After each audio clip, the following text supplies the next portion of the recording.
Hola, buenas. Esta videoconferencia es para intentar explicar para un público de secundaria los inicios de la religión musulmana y la expansión, los inicios del imperio árabe musulmán durante los siglos, como pone ahí en la presentación, siglos 7 y 8. Y luego después hablaré un poco de la dinastía omeya en Damasco, cómo llega al poder y cómo desaparece. Pues bueno, vamos allá. Antes de empezar hay que hablar del cómo pudo ser, porque algo no cuadra. Unos guerreros nómadas del desierto, bastante bestias, poco sofisticados, se convierten en los dueños de un imperio enorme en muy pocos años. Entonces, vamos a ver algunas de las razones del éxito. En primer lugar, es que hubo un aumento de población en Arabia importante. Así, de forma paradójica, el desierto se llenó de gente y esta gente eran árabes, eran guerreros, eficientes, ambiciosos y sus familias, con ejércitos muy móviles, montaban a camello y a caballo y guerreros bastante buenos. Y luego después, al norte de Arabia, los imperios que existían, el bizantino con capital en Constantinopla y el persa, se encontraban muy debilitados, porque habían estado decenas de años en guerras y no que, bueno, y estaban bastante agotados de estas guerras. Y luego, lo más importante, gente como vosotros y como yo, sus poblaciones también estaban cansados de estas guerras. No les gustaban ni los muertos, ni pagar impuestos a señores que apenas conocían y que estaban muy lejos. Entonces, cuando llegan los árabes nómadas del desierto, hacen dos cosas bastante bien. Primero, el respeto inicial. Cuando llegaban a una ciudad, no la conquista, no, pues no mataban a todo el mundo, no les atacaban y básicamente respetaban la población conquistada siempre que no pelearan. ¿Y cómo la respetaban? Pues por ejemplo les dejaban mantener su religión, sus costumbres, sus tradiciones, su lengua y básicamente incluso llegaban a pagar menos impuestos. Simplemente hacían pagar un impuesto, un pequeño impuesto extra a la gente que no era musulmana. Y por otra parte, en los primeros momentos, estos árabes nómadas del desierto se viven separados. Si se hubieran juntado, probablemente se hubieran convertido al cristianismo o a la religión de Persia que se llama el zoroastrismo, lo he dicho bien. Pero entonces, en estos primeros momentos se separan y viven separados pero cerca de estas ciudades. Con lo cual, básicamente se produce un cambio de señor. En Egipto dejan de obedecer al emperador de Constantinopla, al emperador del imperio bizantino, y ahora obedecen al señor musulmán. Bueno, ahora voy a hablar de la primera etapa, los cuatro primeros califas que dentro del mundo musulmán se conocen como ortodoxos, perfectos o rashidun. Bueno, estos primeros califas, fijaros que reinan, gobiernan, mandan muy pocos años, está aquí marcado, ¿no? Eran guerreros del desierto, obtienen victorias sobre los ejércitos bizantinos y persas en batallas, los ganan y en pocos años controlan una población enorme y un territorio también muy grande, de religión cristiana y persa. Aquí tenemos una imagen idealizada de estos guerreros del desierto, rápidos a caballo, vestidos de negro, ¿no? Que eran muy ágiles. Y aquí tenemos una versión en una crónica musulmana de la batalla de Yarmouk en la cual derrotan al imperio bizantino. Aquí a la derecha podemos ver a los guerreros árabes, ¿no? Con sus alfanjes y con los turbantes, y aquí a la izquierda podemos ver a los guerreros cristianos bizantinos, aunque en la ilustración están mal representados porque aparecen como cruzados. Pero bueno, la idea se entiende. Los primeros califas derrotan a los ejércitos del imperio bizantino y persa en algunas batallas y respetan a las poblaciones que conquistan, las cuales básicamente se pasan de bando. Bueno, aquí tenemos un mapa que si no os importa os voy a dedicarle un poquito de tiempo. Aquí está la zona de Persia, que aparece como imperio persa. Entonces, esta zona de Persia era sofisticada, tenía una población numerosa, educada y culta, y que era diferente de la población árabe que vivía en Arabia, que lo estoy marcando ahora. Aquí está el imperio bizantino, que como podemos ver no ha desaparecido, pero que sí que se ha reducido en tamaño. Y aquí se puede ver en las flechas la expansión musulmana, que rápidamente conquistan Egipto, el norte de África y llegarán hasta la península ibérica, que se conocerá como el Andalus. Bueno, hablemos un poco de estos califas perfectos, ortodoxos o rashidun. Bueno, eran líderes. Bueno, los califas, primero hay que explicar que el califa es un término musulmán y básicamente significa rey, pero tiene un significado mucho más expansivo que rey. El califa es el líder religioso y político del imperio árabe musulmán. Son líderes políticos y religiosos y representan a Mahoma o la tradición islámica. Y se llaman así, representan a Mahoma porque los primeros cuatro califas eran de la familia, bueno, no familia no cercana, pero sí que habían conocido a Mahoma, eran líderes nómadas del desierto y se les llama perfectos porque además de buenos guerreros también eran buenos musulmanes.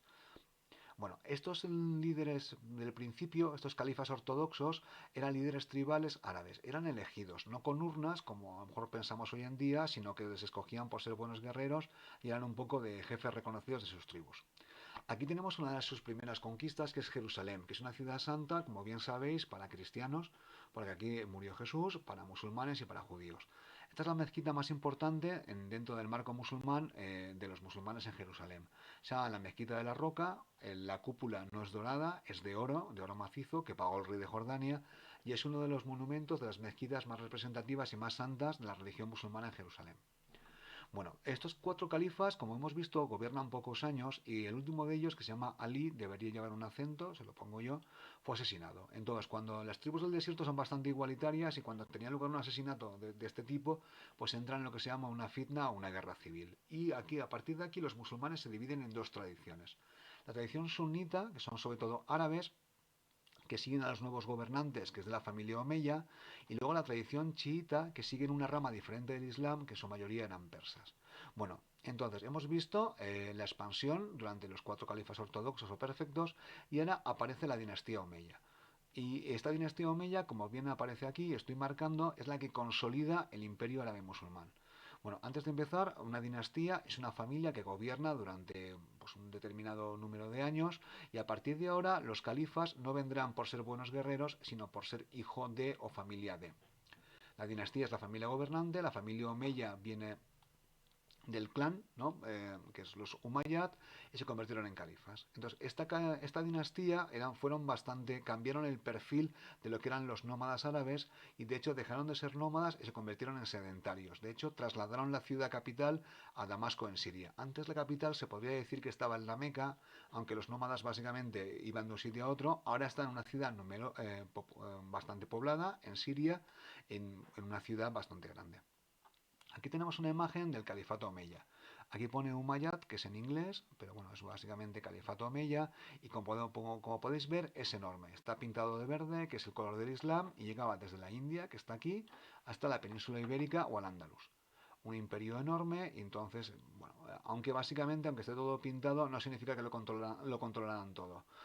En este imperio había población cristiana, había población de religión persa y con otro tipo de espiritualidad, aunque las élites, los dirigentes, los que mandaban eran musulmanes.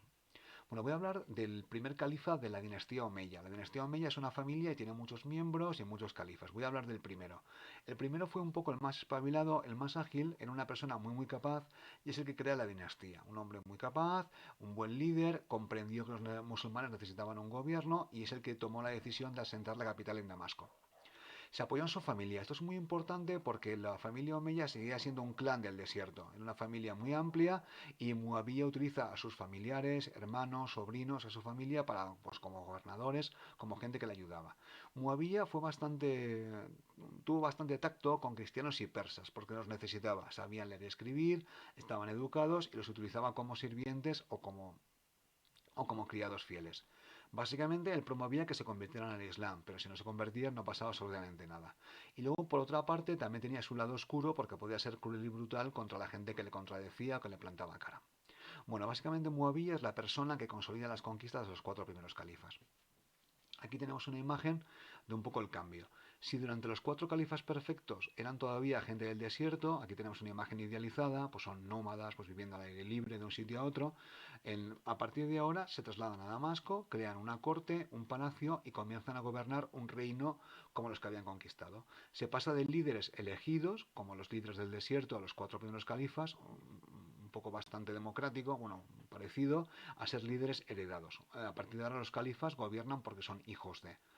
Entonces, el gobierno omeya, como he comentado, era un asunto de familia. La familia pues ocupaba los cargos de gobernador, de comandante del ejército, etcétera, etcétera, porque los califas no se fiaban de otros que no fueran de su familia.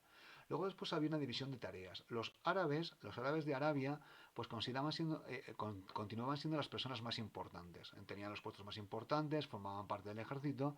Los cristianos y persas tenían puestos secundarios y luego había una población de gente conversa que se había convertido al Islam que quería puestos mejores.